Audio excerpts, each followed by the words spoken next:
നമസ്കാരം. എന്തൊക്കെയുണ്ട് വിശേഷങ്ങൾ? എല്ലാവർക്കും സുഖം തന്നെയെന്ന് വിശ്വസിക്കുന്നു. ഞങ്ങളിവിടെ സുഖമായിരിക്കുന്നു. ശബ്ദം ഇപ്പോഴും ശരിയായിട്ടില്ല കേട്ടോ, സുഖമായിട്ടുണ്ടെങ്കിലും. അപ്പോൾ ഞാനിന്ന് വന്നിരിക്കുന്നത് വളരെ എളുപ്പത്തിൽ തയ്യാറാക്കാൻ പറ്റുന്ന, അതേസമയം അത്രയും രുചികരമായിട്ടൊരു മട്ടൻ കുറുമയായിട്ടാണ് കേട്ടോ. അതായത് നമ്മുടെ കേരള കുറുമയല്ല, ഇതൊരു ഷാഹി കുറുമയാണ്. നമ്മുടെ പഴയ ഞാനൊരു വീഡിയോ കണ്ടിട്ട് അത് വെച്ച് നോക്കി ചെയ്തതാണ് കേട്ടോ. അതായത് ഓൾഡ് ഡൽഹിയിലത്തെ ഒരു കരീം ഹോട്ടൽ എന്ന് പറഞ്ഞുള്ള അവിടെയുള്ള റെസിപ്പിയാണ്, അവിടെ ചെയ്യുന്ന റെസിപ്പിയാണ്. അപ്പൊ അത് നമ്മുടേതായ രീതിയിൽ ചെറിയ ചെറിയ മാറ്റങ്ങൾ വരുത്തിയിട്ടുണ്ടെന്ന് മാത്രം. അപ്പോൾ വളരെ എളുപ്പത്തിൽ ആർക്കും ചെയ്യാൻ പറ്റുന്ന ഒരു കുറുമ. അപ്പൊ എല്ലാവരും തയ്യാറാക്കി നോക്കുക, അതിനുശേഷം അഭിപ്രായം പറയാൻ മറക്കരുത്. അപ്പോൾ ഒട്ടും താമസിക്കണം, നമുക്ക് എങ്ങനെയാണ് രുചികരമായ ഷാഹി കുറുമ തയ്യാറാക്കാം എന്ന് നോക്കിയിട്ട് വരാം. ഓക്കെ, അപ്പൊ നമുക്ക് വളരെ ഈസിയും അതേസമയം അത്രയും ടേസ്റ്റിയുമായിട്ടുള്ള ഒരു കുറുമ തയ്യാറാക്കാം. ഇത് നമ്മുടെ നാടൻ രീതിയിലുള്ള കുറുമയല്ല കേട്ടോ, ഇതൊരു ഡൽഹി സ്റ്റൈൽ കുറുമയാണ്. 2-3 പ്രാവശ്യം ഉണ്ടാക്കി നോക്കിയപ്പോഴും കറക്റ്റ് ചെയ്ത് അങ്ങനെ നന്നായി വന്നിട്ടുണ്ടെന്നാണ് ജാൻചേട്ടൻ പറയുന്നത്. അപ്പോൾ ആ ഒരു ഉറപ്പിലാണ് നിങ്ങൾക്ക് വേണ്ടിയിട്ട് ഞാൻ റെസിപ്പി ചെയ്യുന്നത്.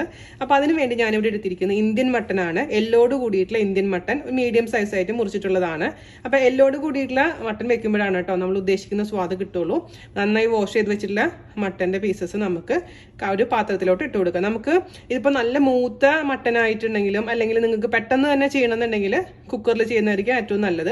പക്ഷേ ഇതിലൊക്കെ ശരിക്കും പ്രോപ്പർ ആയിട്ടുള്ള ടേസ്റ്റ് വരണമെന്നുണ്ടെങ്കിൽ സ്ലോ കുക്കിംഗ്, അതായത് നല്ല അടികട്ടിയുള്ള പാത്രത്തിൽ നമ്മളിട്ട് അടച്ചു വെച്ച് ചെറിയ തീയിലിട്ട് വേവിക്കുന്നതാണ് ഏറ്റവും ടേസ്റ്റി സംഭവം. പക്ഷേ ഞാൻ പറഞ്ഞ പോലെ ടൈം ഇല്ലാത്തവർ ഞാൻ ചെയ്യുന്നതും എല്ലാം കൂടി ഒരുമിച്ച് കുക്കറിൽ ഇട്ടിട്ട് ഒരു 6-7 വിസിലടിച്ചാൽ മതിയാകും. അത് നിങ്ങളുടെ താല്പര്യം അനുസരിച്ച് മാറ്റം വരുത്തിക്കോളൂ കേട്ടോ. അപ്പം അതിന് വേണ്ടിയിട്ട് ഞാനിവിടെ എടുത്തിരിക്കുന്ന ഒരു വലിയൊരു ഇതേപോലത്തെ ഒരു പുതിയൊരു സംഭവമാണ് കേട്ടോ.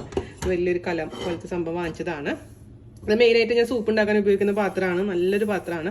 അപ്പം അതിലോട്ട് നമുക്ക് ആദ്യം ഞാനിവിടെ ചേർത്ത് കൊടുക്കാൻ പോകുന്നത് 2.5 ടീസ്പൂൺ എരിവുള്ള മുളക് പൊടി. മുളക് പൊടിയുടെ അളവൊക്കെ നിങ്ങളുടെ ഇഷ്ടത്തിനനുസരിച്ച് മാറ്റം വരുത്തണം. അതിലോട്ട് നമുക്ക് 2 ടീസ്പൂൺ കൊറിയാണ്ടർ പൗഡർ, അതായത് മല്ലിപ്പൊടി. പിന്നെ ഞാനിതിലേക്ക് ചേർത്ത് കൊടുക്കുന്നത് ക്യൂമിൻ പൗഡർ ആണ്, അതായത് നല്ല ജീരകത്തിന്റെ പൊടി 1/2 ടീസ്പൂൺ. 1 ടീസ്പൂൺ ഗരം മസാല. ഞാനിവിടെ ഉണ്ടാക്കിയിരിക്കുന്ന ഗരം മസാലയുടെ റെസിപ്പി ഡിസ്ക്രിപ്ഷൻ ബോക്സിൽ ഞാൻ എഴുതാം. അപ്പൊ അത് എല്ലാം കൂടി എടുത്ത് പൊടിച്ചാൽ മാത്രം മതി, വറക്കേണ്ട, റോസ്റ്റ് ചെയ്യേണ്ട ആവശ്യമൊന്നുമില്ല. അതിന്റെ കണക്ക് തരാം കേട്ടോ. അപ്പൊ അതിൽ നിന്ന് 1 ടീസ്പൂണാണ് ഞാനിവിടെ ചേർത്ത് കൊടുത്തിരിക്കുന്നത്. പിന്നെ നമുക്ക് വേണ്ടത് കറുത്ത ഏലക്കായില്ലേ, കറുത്ത ഏലക്കായ ഒരെണ്ണം, അതിൽ നിന്ന് കുരു മാത്രം എടുത്ത് പൊടിച്ചതാണ് ഒരെണ്ണത്തിന്റെ കേട്ടോ, ഇട്ട് കൊടുക്കുക. അത് മാത്രമാണ് നമ്മളിൽ നിന്നും വ്യത്യാസമായിട്ട് എനിക്ക് ഫീൽ ചെയ്തത്. ഈ ഏലക്കായ നമ്മൾ കേരള ഡിഷസിൽ അങ്ങനെ ഉപയോഗിക്കുന്ന ഒരു സംഭവമല്ല. പിന്നെ 2 ടീസ്പൂൺ ഇഞ്ചി വെളുത്തുള്ളി പേസ്റ്റ്. ടീസ്പൂണാണ്, ടേബിൾ സ്പൂൺ അല്ല കേട്ടോ. പിന്നെ ഞാനിവിടെ ചേർത്ത് കൊടുക്കുന്നത് 1 ടീസ്പൂൺ ഉപ്പാണ്. ഉപ്പ് നമുക്ക് പിന്നെ ചേർത്ത് കൊടുക്കാം, ആദ്യമേ തന്നെ ഒരുപാട് ഉപ്പ് ഇടണ്ട. 1.25 ടീസ്പൂൺ ചേർത്ത് കൊടുക്കാം. അങ്ങനെ 1 കിലോ മട്ടൻ ഉണ്ടല്ലോ, അപ്പോൾ 1.25 ടീസ്പൂൺ ഉപ്പ് ചേർത്ത് കൊടുത്തിട്ടുണ്ട്. പിന്നെ ഇതിൽ ഇമ്പോർട്ടൻ്റ് ആയിട്ടുള്ള സംഭവം എന്താണെന്നറിയാമോ, ഉള്ളി വറുത്ത് വെച്ചിട്ടുള്ളതാണ്.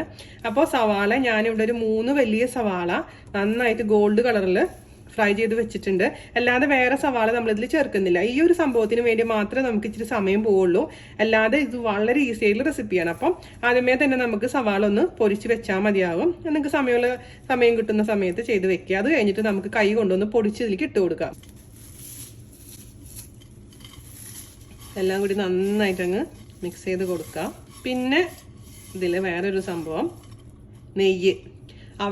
ഞാൻ കണ്ട വീഡിയോയിൽ അവർ 150 ml നെയ്യ് ഉപയോഗിക്കുന്നുണ്ട്. പക്ഷെ ഞാൻ അത്രയൊന്നും ഉപയോഗിക്കുന്നില്ല, അത്രയൊക്കെ ഉപയോഗിച്ചാൽ ശരിയാവില്ല. അതുകൊണ്ട് ഞാനിവിടെ 3 ടേബിൾ സ്പൂൺ നെയ്യാണ് ഇതിലേക്ക് ഒഴിച്ചു കൊടുക്കുന്നത് കേട്ടോ. അപ്പം നെയ്യും കൂടെ ചേർത്ത് കൊടുത്തിട്ടുണ്ട്. പിന്നെ മട്ടനിൽ നിന്നുള്ള നെയ്യ് ഇറങ്ങുമല്ലോ, നമ്മൾ മട്ടനിൽ അത്യാവശ്യം നെയ്യ് ഉണ്ടാവും. ഇനി നമുക്കിതിലേക്ക് നമ്മുടെ മട്ടൻ ഇട്ട് കൊടുക്കാം. ഒരു ഐറ്റം കൂടെ ചേർക്കാനുണ്ട്, അതെന്താണെന്നറിയാമോ, തൈര്. അധികം പുളിയില്ലാത്ത തൈര് 1 കപ്പ് നന്നായിട്ട് ബീറ്റ് ചെയ്തതാണ്. ഒരു ഫോർക്ക് വെച്ചിട്ടൊന്ന് ബീറ്റ് ചെയ്ത് അതും കൂടെ ചേർത്ത് കൊടുക്കുക. അതാണ് നമ്മൾ പുളിക്ക് വേണ്ടിയിട്ട് ഉപയോഗിക്കുന്നത് കേട്ടോ. ഇതെല്ലാം ചേർത്തതിന് ശേഷം നന്നായിട്ട് കൈ വെച്ചിട്ട് തന്നെ മിക്സ് ചെയ്ത് കൊടുക്കുക. ആദ്യത്തെ കുറച്ച് സമയം ഇതിൽ നിന്നുള്ള വെള്ളം ഇറങ്ങിക്കോളും അടച്ചു വെച്ച് വേവിക്കുമ്പോൾ. അതിനുശേഷം നമുക്കിതിലേക്ക് ചൂടുവെള്ളം ഒഴിച്ചു കൊടുക്കണം. അത്യാവശ്യം വെള്ളം വേണം, എന്നാലാണ് ഈ കുക്കാവുമ്പോൾ അല്ലെങ്കിൽ അടി പിടിക്കാനുള്ള ചാൻസ് ഉണ്ട്. അതുകൊണ്ട് അത്യാവശ്യം വെള്ളം ഒഴിച്ചു കൊടുക്കണം. ഇപ്പോഴല്ല, ആദ്യം തന്നെ ഒഴിക്കണ്ട. ഇതിൽ നിന്ന് വെള്ളം ഇറങ്ങിയതിന് ശേഷം ചൂടുവെള്ളം ഒഴിച്ചു കൊടുക്കാം കേട്ടോ. ലോ ടു മീഡിയം ഫ്ലെയിമിൽ അടച്ചു വെച്ചിട്ട് ചെയ്യാം. ഇടയ്ക്കിടയ്ക്ക് തുറന്ന് ഇളക്കി കൊടുക്കാൻ മറക്കരുത്. വെള്ളം വന്ന് തുടങ്ങുന്ന സമയത്ത് നമുക്ക് ഇതിലേക്ക് ആവശ്യത്തിന് ചൂടുവെള്ളം ഒഴിച്ചു കൊടുക്കണം. അപ്പോൾ ഇതേ സമയം നിങ്ങൾ കുക്കറിലാണെങ്കിൽ ആദ്യമേ തന്നെ വെള്ളം ഒഴിച്ച് വേവിച്ചോളൂ. കുക്കറിൽ ഇതെല്ലാം ചേർത്തതിന് ശേഷം 1 or 2 ഗ്ലാസ് വെള്ളം ഒഴിച്ചിട്ട് ഒരു 6 or 7 വിസിൽ. അത് ഓരോ മട്ടൺ അനുസരിച്ചും കുക്കിംഗ് ടൈം വ്യത്യാസം വരും, അത് ശ്രദ്ധിക്കുക. അത് മീഡിയം ഫ്ലെയിമിൽ ഒരു 7 വിസിൽ കഴിഞ്ഞിട്ട് ഓഫ് ചെയ്തിടുക. അതിനുശേഷം അതിന്റെ കംപ്ലീറ്റ് ചൂട് മാറിയതിനു ശേഷം തുറന്ന് നോക്കിയിട്ട് ഒന്ന് വറ്റിച്ചെടുത്താൽ മതിയാവും. അപ്പം ഞാനിതിൽ ഈ പാത്രത്തിൽ ചെയ്യുന്ന കാരണം ഇങ്ങനെ ഇടയ്ക്കിടയ്ക്ക് തുറന്ന് ഇളക്കി കൊടുക്കാൻ പറ്റും. അപ്പം നമുക്ക് തീ ഓൺ ചെയ്യാം. ഒരു 10 മിനിറ്റ് കഴിഞ്ഞപ്പോഴേക്കും കണ്ടില്ലേ, ഇതിൽ നിന്ന് നമ്മുടെ മട്ടണിൽ നിന്നുള്ള വെള്ളം വരാൻ തുടങ്ങിയിട്ടുണ്ട്. കുറച്ചും കൂടെ കഴിഞ്ഞിട്ട് വെള്ളം ഒഴിച്ചാൽ മതിയാവും കേട്ടോ. മാക്സിമം വെള്ളം ഇറങ്ങിക്കോട്ടെ. അതിനുശേഷം നമുക്ക് ആവശ്യത്തിനുള്ള വെള്ളം ഒഴിച്ചിട്ട് നന്നായിട്ട് കുക്ക് ചെയ്യണം. സമയമെടുത്ത് കുക്ക് ചെയ്യണേ. ഇതിപ്പോൾ ഒരു അരമണിക്കൂറൊക്കെ ആയിട്ടുണ്ട് കേട്ടോ. ഞാനിതിലേക്ക് 1 ഗ്ലാസ് വെള്ളം ചൂടുവെള്ളം ഒഴിച്ച് കൊടുത്തിട്ടുണ്ടായിരുന്നു. അപ്പം വീണ്ടും നമുക്ക് അടച്ച് വെച്ചിട്ട് വേവിക്കാം.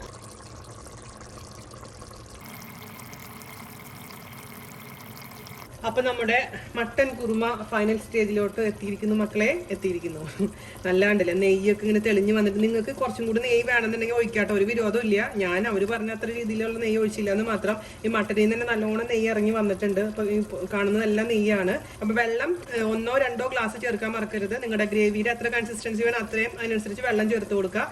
അതിനുശേഷം നന്നായി കുക്കായി ഉറപ്പ് വരുത്തുക. ഇത് കണ്ടില്ലേ, നല്ല ഇളയ മട്ടനാണ് വാങ്ങിച്ചിട്ടുണ്ടായിരുന്നത് കേട്ടോ.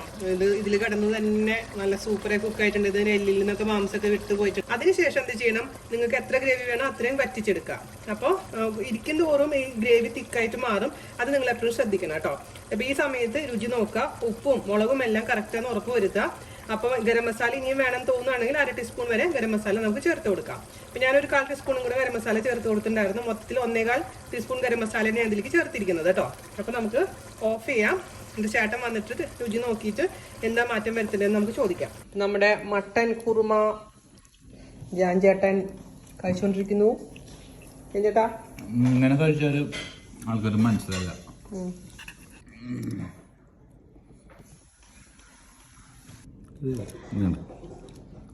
അങ്ങനെ ചൂടാണ്, പക്ഷെ പിടിക്കുമ്പോൾ തന്നെ ഇറച്ചിയുടെ വേവും ഇതൊക്കെ ആൾക്കാർക്ക് ശരിക്കും പിടികിട്ടും. രസമായിട്ട് വെന്തുണ്ട്, മുകളായി മട്ടൻ. ഗുണം എന്താണെന്ന് വെച്ച് കഴിഞ്ഞാല് ഏത് കുട്ടിക്ക് ഉണ്ടാക്കാൻ പറ്റും. ആകപ്പാടെ സവാള പൊരിക്കുന്ന ഈ കുട്ടിക്ക് ഉണ്ടാക്കാൻ പറ്റും. ഡൽഹിയിലുള്ള ഒരു 1936 തുടങ്ങിയ കടയിലെ മട്ടൻ കുറുമ റെസിപ്പി എന്ന് പറഞ്ഞിട്ടാണ് ട്രൈ ചെയ്തിട്ട് വേണം. ഖാലിദ് അമേരി, നമ്മുടെ അറബ് വ്ളോഗർ, ഡൽഹിയിൽ പോയപ്പോൾ ഇൻട്രൊഡ്യൂസ് ചെയ്ത റെസിപ്പി. ഈ റമദാന് അവിടെ നോമ്പ് വീടിയിട്ട് അവിടെ 3ാമത്തെ ടെസ്റ്റ് ആണെങ്കിൽ അടിപൊളി. 3ാമത്തെ ടെസ്റ്റിലാണ് ഇത് പെർഫെക്റ്റ് ആയിട്ട് വന്നത്. അപ്പോൾ അവസാനം അവർ പറഞ്ഞ കേബ്ര വാട്ടർ എന്ന് പറഞ്ഞ സാധനം മാത്രമേ ഒഴിച്ചിട്ടില്ല. അത് ഒഴിച്ചാൽ ചിലപ്പോൾ നമുക്ക് ഇഷ്ടപ്പെടുമെന്ന് അറിയില്ല ടേസ്റ്റ്. അപ്പൊ അത് നിങ്ങൾക്ക് താല്പര്യം ഉണ്ടെങ്കിൽ ഒഴിക്കാം. അപ്പൊ ഇവിടെ ഞാൻ അന്വേഷിച്ചിട്ട് കിട്ടിയില്ല, അതുകൊണ്ട് ഒഴിച്ചില്ല. ഇത് സ്ലോ കുക്കിംഗ് ആണ്. ഇത് 45 മിനിറ്റ് സ്ലോ കുക്കിംഗ്. അപ്പൊ എന്തായാലും എല്ലാവരും ട്രൈ ചെയ്ത് നോക്കുക. ഹാപ്പി ഈദ്. അടുത്ത അടിപൊളിയായിട്ടുള്ള റെസിപ്പി ആയിട്ട് വരുന്നവരെ നന്ദി, നമസ്കാരം. Thank you.